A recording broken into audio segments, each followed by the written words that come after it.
tous. Merci d'être présents pour cette visioconférence de presse, comme on dit. Donc, Quentin Guillemin, moi je suis le porte-parole de Génération Écologie. L'idée de cette visioconférence de presse, c'était évidemment le sujet des néonicotinoïdes, dans un contexte où, vous le savez, mais je me permets de le rappeler, un projet de loi est prévu en Conseil des ministres demain pour permettre la réautorisation ou la fin de l'interdiction, comme on veut, des néonicotinoïdes. Et donc, effectivement, on a souhaité faire cette conférence de presse, à la fois parce qu'on a évidemment des choses à dire sur cette question, mais aussi parce qu'on est à quelques heures de commencer à agir sur cette question. Et donc, on voulait évidemment vous en informer. Donc, l'idée, c'est de pouvoir décliner un peu à la fois ce qu'on avait à dire sur ce sujet, mais aussi vous dire comment on compte agir pour que cette fin de l'interdiction des pesticides tueurs d'abeilles, comme on les appelle, n'ait pas lieu. Voilà. Et donc, on avait cette volonté de pouvoir vous le dire à quelques heures, encore une fois, du Conseil des ministres de demain. Voilà ce que je peux dire en introduction. L'idée, c'est surtout qu'on aille assez vite pour ne pas vous prendre trop de temps et qu'on a fait un petit déroulé. Donc, évidemment, on vous laissera la parole en fin de déroulé largement pour que vous puissiez poser vos questions en essayant, nous, pour notre part, d'être assez court et concis. Voilà, je laisse la parole à Delphine qui va vous donner, évidemment, vous le savez, hein, c'est un grave recul et donc on va essayer de vous dire pourquoi ça nous paraît comme quelque chose d'absolument incroyable, ce qui est en train de se passer aujourd'hui dans le contexte que nous connaissons. Delphine, je te laisse la parole sur le pourquoi et comment tout ça est arrivé. Oui, bonjour tout le monde. Donc, en essayant d'aller à l'essentiel, en fait, on est en train de parler du plus grave recul d'une décision gouvernementale en matière de protection du vivant depuis des années et des années. Parce que c'est la première chose qu'il faut rappeler, c'est de quoi on parle. C'est à juste titre, en fait, que la loi a interdit les néonicotinoïdes. On est en train de parler du plus puissant insecticide jamais inventé par l'espèce humaine, qui entraîne une contamination généralisée et durable des écosystèmes, qui est 7297 fois plus toxique que le DDT qui a été interdit il y a 50 ans, qui n'est pas sélectif, c'est-à-dire que quand vous voulez toucher le puceron, en fait, vous tuez tous les insectes et au-delà, les oiseaux, les vers de terre, etc. Qui est systémique, c'est-à-dire que le mode d'action des néonicotinoïdes, c'est que l'ensemble de la plante, de ses racines jusqu'aux feuilles, au pollen, devient elle-même une plante poison tout au long de sa vie, qui est utilisée de façon systématique, notamment en enrobage de semences, c'est-à-dire même en l'absence de ravageurs, et qui sont extrêmement persistants dans l'environnement, avec une rémanence qui va, pour certaines de ces molécules, au-delà de 20 ans. Et un poison qui est tel qu'il suffit de quelques fractions de nanogrammes de néonicotinoïdes pour, par exemple, tuer une abeille.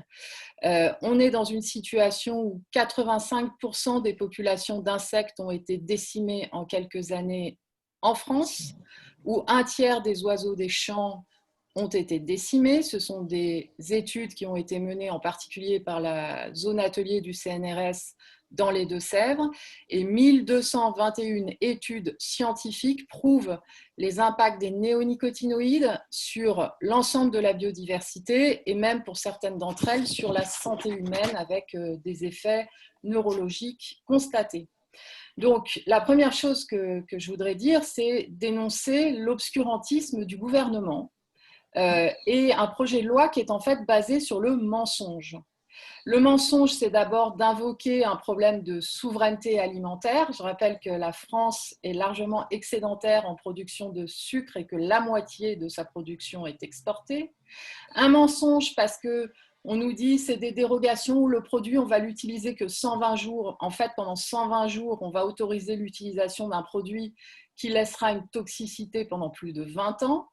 Un mensonge parce qu'on nous dit qu'en enrobage de semences, ce serait moins grave. C'est exactement l'inverse, puisqu'en fait, quand une semence enrobée de néonicotinoïdes est plantée, vous avez 80 à 98% de la substance néonicotinoïde qui part dans le sol et dans les milieux aquatiques. Un mensonge parce qu'on nous dit mais c'est pas grave puisque de toute manière les betteraves, on les récolte avant qu'elles fleurissent. Alors là, on est dans la plus pure négation en fait de ce que la science a établi. C'est-à-dire que, en fait, par exemple, pour les pollinisateurs, toutes les plantes environnant les cultures, les fleurs sauvages, par exemple les pissenlits, vont être gorgées de néonicotinoïdes et ce sont ces végétaux que les pollinisateurs butinent qui vont les tuer, en fait. Donc, on est aujourd'hui sur un revirement qui est spectaculaire.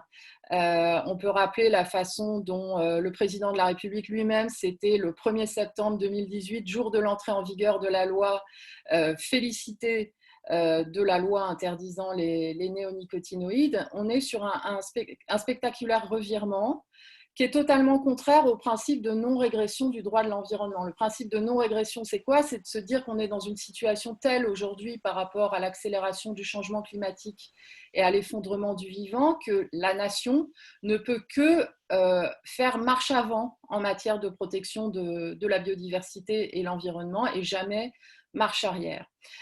Donc la question, c'est qu'est-ce qui s'est passé?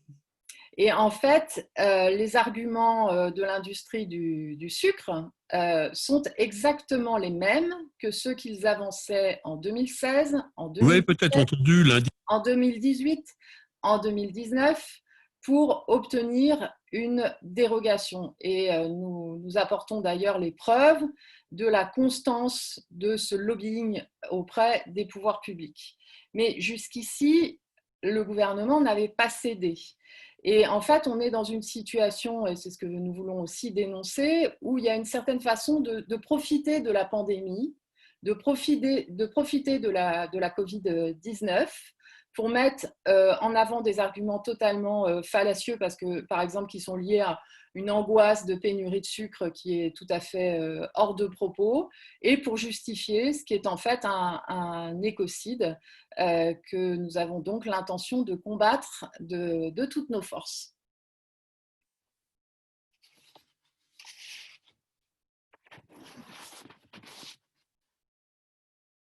Mets ton micro, Quentin. Voilà, on m'entend là, je pense. Merci Delphine, ça fait le lien parfaitement avec la suite, effectivement, sur la question de l'information. Comme vient de le dire Delphine Batho, effectivement, il y a un vrai sujet d'information et de rétablir, j'ai envie de dire, la réalité des faits. Et dans ce cadre-là, on a fait le choix de publier dès maintenant une brochure d'une vingtaine de pages qui va permettre à tous et on vous dira comment après, de dire ce qu'il en est de la réalité des faits. Voilà.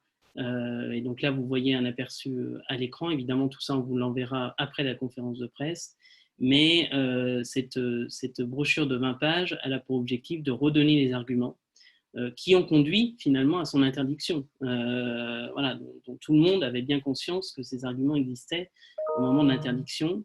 Et donc, vous y voyez à la fois les arguments pour convaincre et les arguments scientifiques qui montrent que ces pesticides, cette famille de pesticides sont extrêmement dangereux et qui détricotent, j'ai envie de dire, un certain nombre d'arguments qu'on entend ces derniers jours pour faire en sorte de revenir sur une autorisation d'utilisation de ces néonicotinoïdes.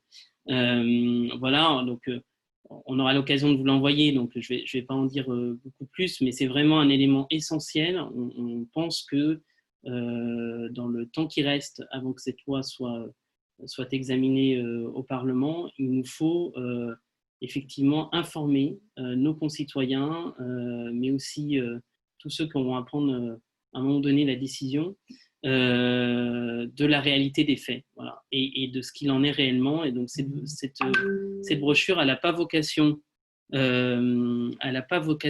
à comment dire, à rentrer dans la polémique. Elle a vocation à réellement remettre les faits sur le dessus de la table avec des éléments extrêmement précis. Voilà. Donc, de ce que je pouvais dire sur cette brochure, alors, évidemment, encore une fois, on va la passer après la conférence de presse, donc on pourra revenir dessus si vous le souhaitez. Je laisse la parole à Hélène, qui va nous dire un peu comment on va utiliser cette brochure en particulier. Oui, bonjour. Donc, je suis Hélène Richer, je suis adjointe au maire à Saint-André-de-Cubzac en Gironde. Je suis aussi présidente d'une association de sauvegarde des abeilles et des pollinisateurs. Et je suis en charge de la coordination des territoires à Génération Écologie.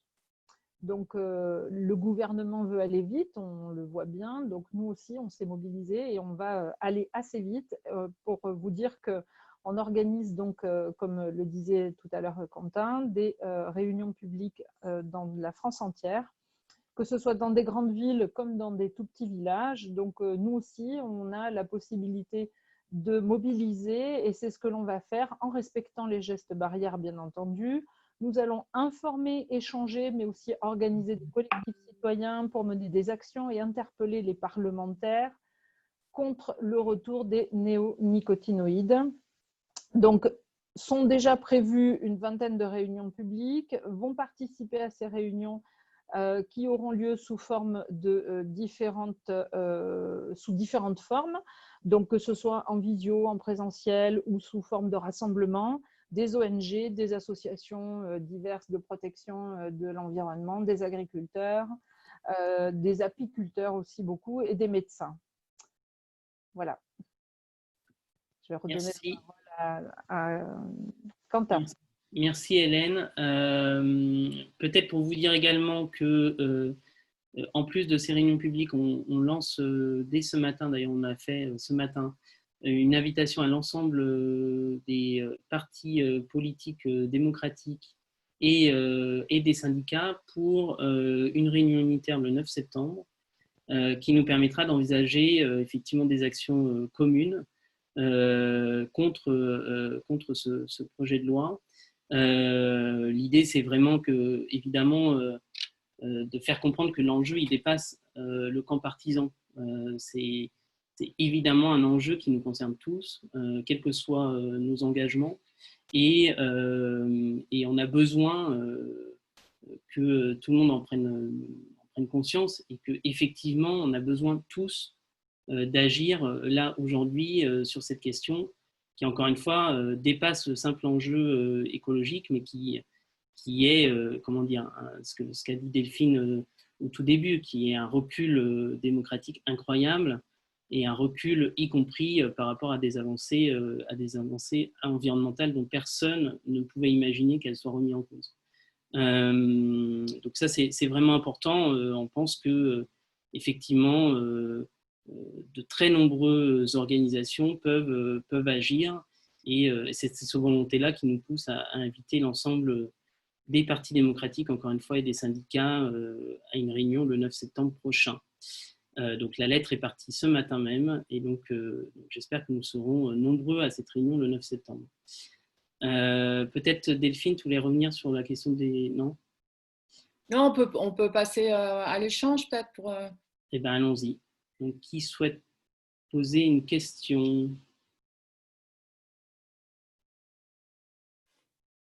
Alors, je vois ouais, monsieur pour la Nouvelle République. Tout à fait. Mettez votre micro. Hop, est-ce que vous m'entendez? Juste une question sur le contexte. Pour l'instant, cette levée de l'interdiction ne concernerait que la betterave. Non, puisque d'abord que la betterave, merci de cette formulation parce que ça laisse entendre que comme ce serait que la betterave, c'est pas trop grave. En fait, on parle quasiment d'un demi-million d'hectares de terres arables. Donc la betterave, ce n'est pas quelque chose qui représenterait une toute petite parcelle des surfaces agricoles en France. Donc ça, c'est la première chose, c'est-à-dire que c'est pas que la betterave, en fait, c'est énorme. Deuxièmement, le texte du projet de loi, à l'heure où on parle, autorise des dérogations pour tous les types de cultures et dans toute la France. Et vous avez vu d'ailleurs monter au créneau assez rapidement, une fois que le gouvernement, le 6 août dernier, a annoncé la dérogation pour la betterave. Vous avez vu monter au créneau avec des arguments totalement similaires à ceux de l'industrie du sucre, le maïs, les céréales, etc. Donc juridiquement, le projet de loi n'est pas limité à la betterave. D'accord. Une autre question. Moi, j'aurais une question, si c'est possible. Il y a Madame Bras, je crois. Ah, pardon. Oui, bonjour. J'avais une question parce qu'en effet, bon, ça serait apparemment pas que la betterave, mais l'idée, enfin, ce qui est annoncé par le gouvernement, c'est que ça serait temporaire face à une attaque de pucerons terrible cette année et que, voilà, en gros, on ouvre un peu la porte et on referme après. Alors, qu'est-ce que vous en pensez? Bon, alors d'abord, les chiffres de perte de rendement qui sont annoncés sont faux. En tout cas, ne sont pas ceux de l'Institut technique de la betterave. Donc ça, c'est la première chose.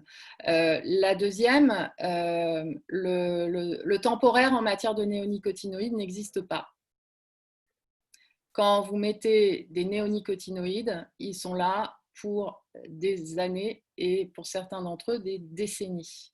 Donc, c'est un argument qui n'est pas recevable. En fait, enfin, troisième chose, le secteur, en ce qui concerne la betterave à sucre, demandait en 2017 une dérogation de 2 ans pour avoir le temps de s'adapter. Et là, maintenant, ils demandent donc ils n'ont rien fait pour s'adapter. Et maintenant, ils demandent une dérogation jusqu'en 2023. Et puis, on reviendra nous voir en 2022 en nous disant, oh là là, on ne s'est pas adapté et donc il faut renouveler l'autorisation des néonicotinoïdes. Donc, c'est une spirale infernale qui est sans limite dans le temps, en fait. D'autres questions? Oui, allez-y. Alors, Renaud Dardivilliers pour le journal La France agricole. J'avais une question assez pragmatique pour si jamais le projet était rejeté, quelle serait votre position vis-à-vis du fait quand même qu'il y a quasiment toute une filière qui risque de disparaître et du coup on risque d'apporter le sucre depuis d'autres pays qui ne sont pas forcément beaucoup plus propres que nous, que ce soit sur les néonicotinoïdes ou sur d'autres produits d'ailleurs. Voilà, quelle est votre position sur ce sujet? Alors, pardon, mais d'abord, ça, c'est faux, puisqu'aujourd'hui, on exporte plus de la moitié de la production française. Oui. Premièrement. En fait, s'il n'y a pas les néonicotinoïdes, ce n'est pas juste une région qui risque de tomber, c'est peut-être pas toutes, on ne sait pas, mais quasiment toutes les régions. Donc, ça risque de passer non pas de 100 à 50, mais de 100 à 0, quoi. Non, c'est faux. Excusez-moi. C'est totalement faux. Premièrement. Deuxièmement, la question des pertes subies par les producteurs est réelle. La question de la filière sucre de façon générale est réelle. Elle renvoie à quoi? Elle renvoie d'abord à une crise qui était parfaitement prévisible, qui est celle qui est liée à la suppression des quotas en 2017, qui a des conséquences économiques catastrophiques. Je rappelle que la filière a perdu plus d'1 milliard d'euros l'année dernière. Oui. Et donc, les risques de fermeture, ou même celles qui sont décidées de sucreries, la restructuration et les destructions d'emplois, la perte de revenus pour les producteurs. Aujourd'hui, je suis désolée, mais nous ne sommes pas d'accord pour la mettre sur le dos des pucerons. Il y a un problème de pucerons, on va y revenir, mais il y a d'abord un problème de disparition des quotas et de disparition du prix garanti aux producteurs. Donc, il y a eu une logique de dérégulation, une logique de libéralisation totale qui a entraîné une crise de surproduction avec avec des conséquences économiques parfaitement prévisibles. Donc c'est à ça qu'il faut s'attaquer. Il faut remettre en place de la régulation et en ce qui concerne les alternatives à l'usage des néonicotinoïdes comme des autres produits chimiques d'ailleurs. Nous militons bien sûr pour un changement des pratiques, on va y revenir, qui renvoie beaucoup pour ce qui concerne la betterave aux dates de semis, à la taille des parcelles, mais nous sommes pour une assurance revenu pour les producteurs. Si on veut entraîner le monde agricole dans un changement des pratiques, il faut assurer une garantie de revenus. Et c'est d'ailleurs la position d'un certain nombre, vous le savez, d'organisations, certes minoritaires du monde agricole, de demander que le fonds calamité puisse intervenir pour couvrir les pertes de ceux qui sont concernés par le problème du puceron et de la jaunisse. Donc, notre propos n'est pas de laisser tomber les agriculteurs. D'accord, merci. D'autres questions?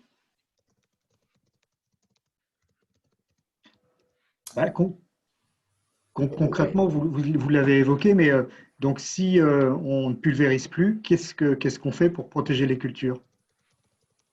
Alors, d'abord, ce n'est pas en pulvérisation, en fait, c'est la graine. Oui, c'est pas bon. Voilà. On enrobait. On change de pratique. Donc, en fait, dans le phénomène de la jaunisse, là, cette année, il y a plusieurs, je laisserai David Novelle compléter. En fait, vous avez plusieurs facteurs. Vous avez d'abord le changement climatique, et avec un hiver doux, un printemps chaud. Vous avez des semis qui interviennent de façon trop tôt par rapport aux ravageurs, et surtout vous avez un ravageur qui a perdu ses prédateurs. C'est-à-dire que quand vous avez des produits et des pratiques qui font disparaître par exemple les coccinelles et ainsi de suite, en fait vous rompez une forme d'équilibre dans les écosystèmes qui fait que un ravageur qui va avoir plus d'appétit va plus se développer avec un climat doux et chaud. Je rappelle que cette année, au cours des 12 derniers mois en France, on a des températures moyennes qui sont supérieures de 2 à 3 degrés à la normale, hein, donc on est dans le changement climatique. Et si la réponse au changement climatique, c'est de mettre plus de produits chimiques, on ne s'en sort pas. Et là où il y a un vrai enjeu de souveraineté, c'est que sans pollinisation, sans insectes, les rendements agricoles s'effondrent de toutes les productions en fait, et dans des proportions extrêmement importantes. Là aussi, ça a été démontré chez nous en Deux-Sèvres par le CNRS de Chizé. Mais peut-être David, tu veux compléter? Je vois que tu es dans un champ. Mets ton micro.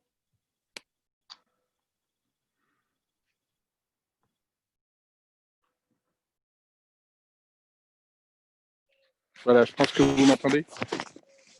Très bien. Bon, je suis ici à Ithéville, c'est à 30 km de Paris, 5 hectares de maraîchage sur sol vivant. Bien sûr, il y a des traitements de produits phyto bio, mais aucun pesticide chimique.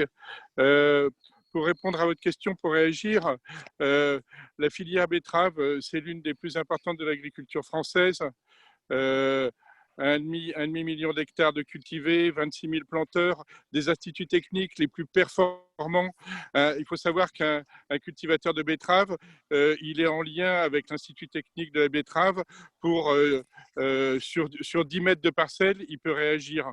Donc, ce qui est vraiment étonnant, c'est qu'ils savent depuis 5-10 ans que ça va venir à échéance, la fin de ces traitements pesticides, et que pour l'instant, ils n'ont pas mis en route les programmes de recherche, en tout cas, ils n'ont pas abouti pour de nouvelles pratiques culturales. Donc, je pense que le problème, il est surtout du côté de cette filière-là, qu'il va mettre en place de nouvelles manières culturales pour que la biodiversité sur leur champ, en grande culture, soit respectée et favorisée. Je crois qu'il y a Madame l'avocat qui voulait prendre la parole, non? Oui, tout à fait. Vous m'entendez? Oui, oui. Je ne mettrai pas la vidéo parce que je n'ai pas une super bande passante. J'avais 3 petites questions. Alors, déjà, est-ce que vous avez des détails au niveau du calendrier parlementaire, puisque le Le projet de loi, il est en Conseil des ministres demain. Je suppose qu'il va arriver à l'Assemblée nationale. Quand est-ce que ce sera? Et puis après, une question plus sur la position de la ministre Barbara Pompili. Comment est-ce que vous analysez sa position, puisqu'elle avait quand même porté en 2016 l'interdiction de ces insecticides, et là, elle se retrouve un petit peu à prendre une position inverse, en quelque sorte. Et peut-être une dernière question aussi sur la mobilisation que vous lancez. Qu'est-ce que vous attendez? En fait, vous espérez qu'il y ait plein de citoyens qui se mobilisent, voilà. Merci. D'accord. Alors, donc, le calendrier, pour l'instant, les informations non confirmées officiellement, c'est un passage du texte en commission le 23 septembre et en séance le 5 octobre. Donc, il y a une course de vitesse parce que le gouvernement sait très bien à quel point pourraient se développer des mobilisations citoyennes et notamment, par exemple, du monde apicole sur cet enjeu. Et donc, il y a une volonté du gouvernement de passer vite, de passer en force pour que ça fasse le moins de bruit possible. Donc, c'est la raison pour laquelle on s'est mis, nous aussi, dans le tempo de l'urgence de réagir. En ce qui concerne la ministre de l'écologie, ses deux prédécesseurs ont refusé de céder aux mêmes pressions des mêmes lobbies. Vous verrez dans notre brochure d'ailleurs les éléments officiels qui sont en ligne sur le site de la Haute Autorité de Transparence pour la vie publique, sur le lobbying qui ne s'est jamais arrêté en fait depuis 2017 sur le secteur de la betterave. Donc c'est incompréhensible. Contrairement à ce que vous avez dit, en fait, je rappelle que la loi de 2015-2007, au point de départ, les amendements parlementaires ont été votés contre l'avis du gouvernement. Et qu'en fait, ce qui avait fait changer la position du gouvernement, où finalement Ségolène Royal et Barbara Pompili avaient pris position en faveur de l'interdiction des néonicotinoïdes, c'était le fait qu'il y avait une mobilisation citoyenne importante qui s'était développée avec plus de 600 000 citoyens qui avaient signé des pétitions, par exemple. Merci de cette question qui nous permet de rappeler qu'à ce stade, rien n'est fait. Nous savons et nous espérons que dans tous les groupes parlementaires, par-delà les appartenances partisanes, un certain nombre de députés sont très mal à l'aise avec cette décision et nous appelons tout le monde, c'est ce que nous allons faire nous à partir des collectifs citoyens que nous allons créer dans les différentes réunions publiques, que chaque parlementaire soit démarché, contacté et qu'on puisse faire bouger les choses et pas considérer que ça va passer comme une lettre à la poste. Je ne sais pas si je n'ai pas oublié une question. Je ne crois pas. Je voudrais poser une question. Oui, Daniel Nochet, Valeurs Vertes, vous m'entendez? Voilà. Alors, Madame Batho, je vous ai apprécié quand vous étiez ministre parce que vous étiez courageuse et puis vous écoutiez les gens, ce qui n'est pas toujours le cas des ministres. Alors, la première question, je voulais savoir ce que vous pensiez du biocontrôle, puisque le biocontrôle, nous avons en France une société du côté de Toulouse qui est la leader de ce sujet, c'est la nature qui traite la nature.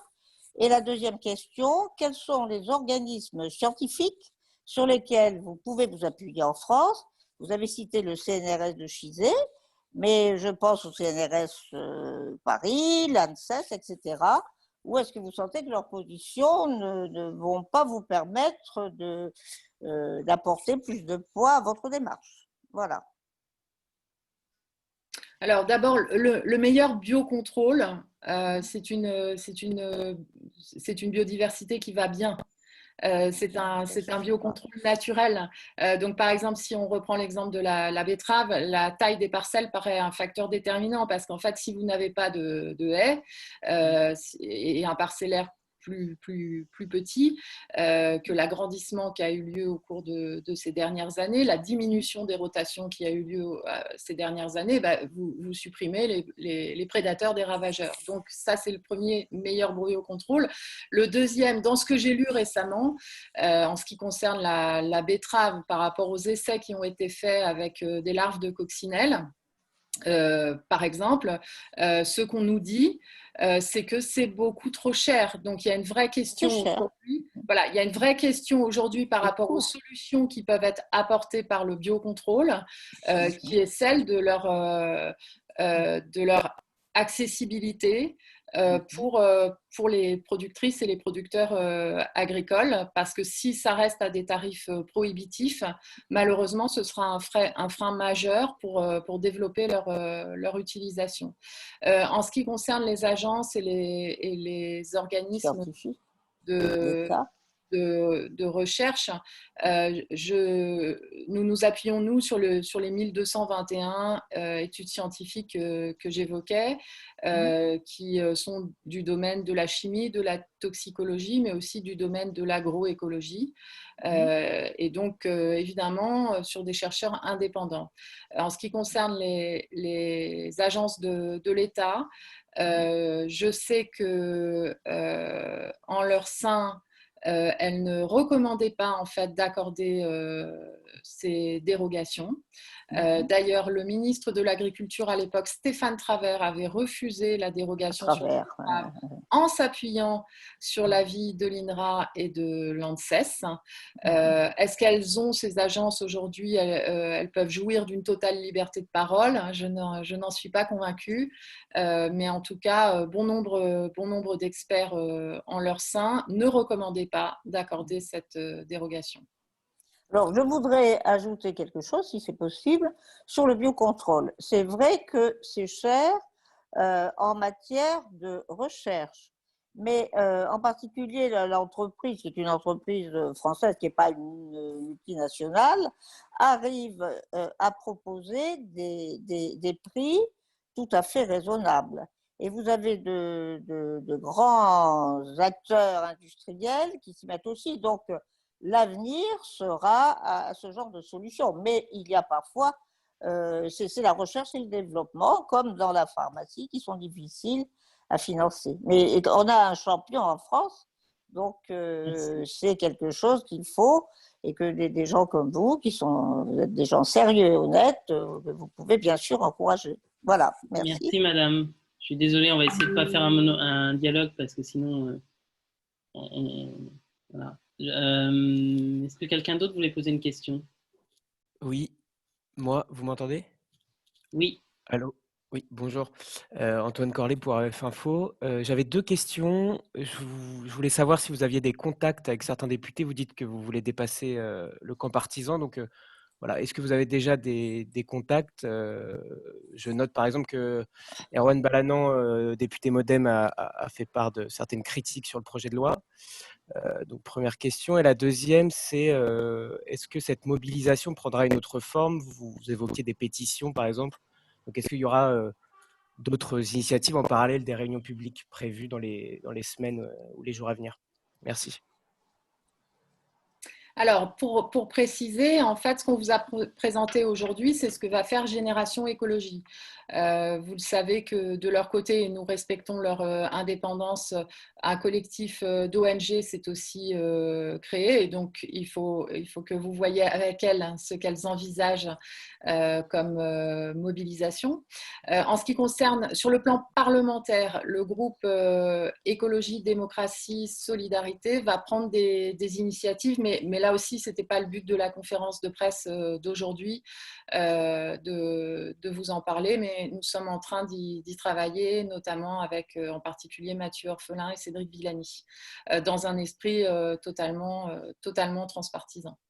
Je rappelle que nous sommes tous membres du comité de l'abeille à l'Assemblée nationale. D'accord, merci. Peut-être une toute dernière question avant de conclure, s'il y en a une. Oui, moi c'était pour je voulais parler de l'abeille. On dit souvent que les néonicotinoïdes sont responsables d'une grosse partie de la mortalité de l'abeille. Moi, j'ai entendu aussi dire que les plus gros problèmes, c'était le varroa, les frelons asiatiques et les erreurs des apiculteurs qui ne sont pas professionnels. Qu'est-ce que vous pensez de ça? C'est pas des arguments nouveaux, ce que vous dites. Donc, qu'il y ait d'autres causes n'empêche pas de s'attaquer à une des causes du syndrome d'effondrement des colonies d'abeilles, qui est les néonicotinoïdes. Qu'il y ait d'autres problèmes dans les pratiques apicoles ne fait pas obstacle au fait de supprimer un produit qui entraîne la mortalité des abeilles à 0,05 nanogrammes. Donc, pour vous prendre un exemple, 20 000 tonnes de néonicotinoïdes épandus, c'est 3 milliards d'abeilles tuées en fait. Donc, le fait qu'il y ait un problème de varroa ou des problèmes de pratiques apicoles n'empêche pas de régler ce problème-là. J'ajouterais juste pour ma part qu'il y a un certain nombre d'études scientifiques qui quand même rappellent ce fait-là. Voilà, c'est pas quelque chose qui est inventé. Nous, on parle de choses scientifiquement prouvées. Voilà, merci à tous d'avoir participé à cette visioconférence. Encore une nouvelle fois, on vous enverra l'ensemble un communiqué avec l'ensemble des documents, la lettre qui a été envoyée à l'ensemble des partis et organisations syndicales, ainsi que évidemment la brochure d'information avec l'ensemble des premières réunions publiques qui sont par ailleurs déjà mentionnées dans cette brochure. Voilà. Merci à tous encore une fois et puis à très bientôt. Merci à vous. Merci, bonne journée. Au revoir. Au revoir. Merci, bonne journée.